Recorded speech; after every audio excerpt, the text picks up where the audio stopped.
নমস্কার বন্ধুরা, আজকের জিন্দাল শ লিমিটেড তাদের কোয়ার্টার ওয়ান রেজাল্ট পাবলিশ করেছে। চলো দেখে নেওয়া যাক। প্রথমে আমরা ফিগারটা চেক করবো। এখানে সমস্ত ফিগার কোটিতে আছে। এরপরে আমরা সিকোয়েন্সটা চেক করবো। 30/6/25, 30/6/26, okay, year on year 31/3/26, 30/6/26, okay, quarter on quarter. এবার আমরা কোম্পানির টোটাল ইনকামটা দেখে নেব। আগের বছরে ছিল 4,102 কোটি, এবছর সেটা বেরো হয়েছে 4,475 কোটি। কোম্পানি এখানে গ্রোথ দেখিয়েছে। আগের কোয়ার্টারে ছিল 4,656 কোটি, এবারে সেটা হয়েছে 4,475 কোটি। কোম্পানি কিন্তু কোয়ার্টার কোয়ার্টার কোনো গ্রোথ দেখাতে পারেনি। এবার আমরা কোম্পানি এক্সপেন্সটা চেক করে নেব। আগের বছরে ছিল 3,739 কোটি, সেটা এবছর বেরো হয়েছে 4,327 কোটি। কোম্পানি কিন্তু ইয়ার অন ইয়ার তাদের এক্সপেন্সটা অনেকটাই বাড়িয়েছে। দেখা যাক এটা প্রফিটের ক্ষেত্রে কতটা এফেক্ট ফেলে।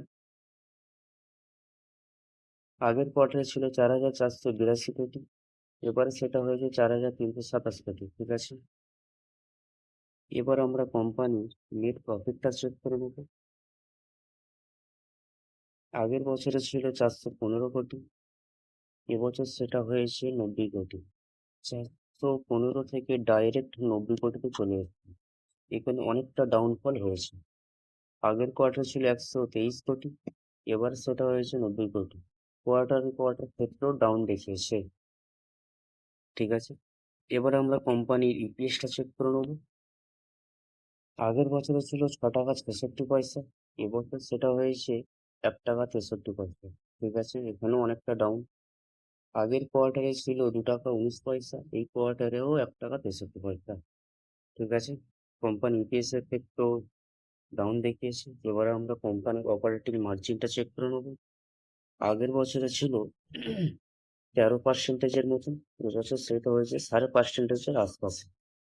ঠিক আছে, আগের কোয়ার্টারে ছিল 7%-এর আশপাশে, এবার সেটা 5.5%-এর আশপাশে। এখানে কোম্পানি অপারেটিং মার্জিনের ক্ষেত্রেও ইয়ার অন ইয়ার বলো এবং কোয়ার্টার অন কোয়ার্টার বলো, দুটোর ক্ষেত্রে ডাউনফল দেখিয়েছে।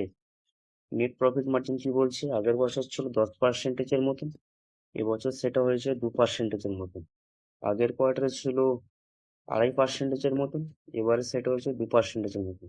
নেট প্রফিট মার্জিনের ক্ষেত্রেও কোম্পানি ইয়ার অন ইয়ার এবং কোয়ার্টার অন কোয়ার্টার ডাউনফল দেখিয়েছে।